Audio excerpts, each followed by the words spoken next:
Let's travel back in time a little bit. Let's go retro as Driven to Ride now features the Royal Enfield Classic 500. But first, let's talk about a brief history of how Royal Enfield came to existence. It all started in the 19th century when it was still simply known as just Enfield, makers of bicycles and Lee Enfield bolt-action rifles for the British troops. Hence the tagline "built like a gun" came to be. Even the cannon in the Royal Enfield logo explains why is it so. There were even speculations that the bullet was named as such because of the Enfield's history on gun making. After being granted a royal license by none other than Queen Victoria herself, the name Royal Enfield came online and started making their first motorcycles. From 1901 until today, Royal Enfield makes quality motorcycles as we know, so they have been around for the longest time. Let's talk about the Classic 500 now. With a 27 horsepower single-cylinder engine, the Classic 500 may seem to be a bit frustrating, just because it seems that the Royal Enfield Classic didn't really catch up with the modern technology. Still trapped in the Victorian era type of technology?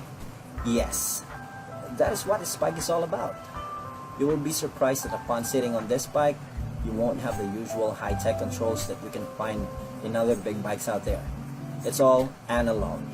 It doesn't even have a fuel gauge to tell you how much fuel you still have left in the tank, but it does have an indicator that lights up if you are low on fuel. So how does it feel riding it? With single-cylinder 500cc engine and single down tube at the front of the frame instead of the normal two down tubes, you can expect shimmies and vibrations riding on highways and expressways here in the country. The overwhelming power of the 500cc engine focused on single-cylinder gives you tremors as soon as you hit the ignition button.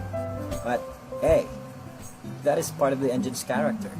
Take that away and it's no longer Royal Enfield standard. It's just like Michael Jordan sticking out his tongue every time he's about to do a highlight play. No one does it like Mike. Same goes for the Royal Enfield engine. Despite the electronic fuel injection, it doesn't really instantly come to life when you push the start button. It may take a couple attempts to fire up the single piston and hear it roar. It may seem to start out slow, but remember, it is still a 500cc bike, so torque is not going to be an issue. Give the throttle a little twist and it will respond with the power that you ask for. Surprisingly, it doesn't give you the burning sensations when engine starts to heat up, especially on slow rides and if you get stuck in traffic. How comfortable is the ride? Well, the suspensions are great.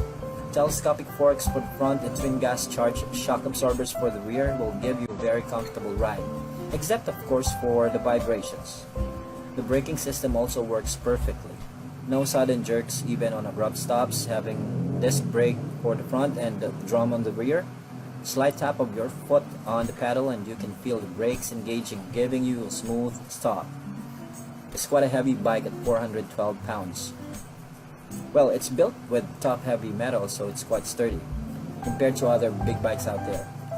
Even at the 300 class, the Classic may seem to be a little slow at first, but you gotta remember, this bike is not built to go fast.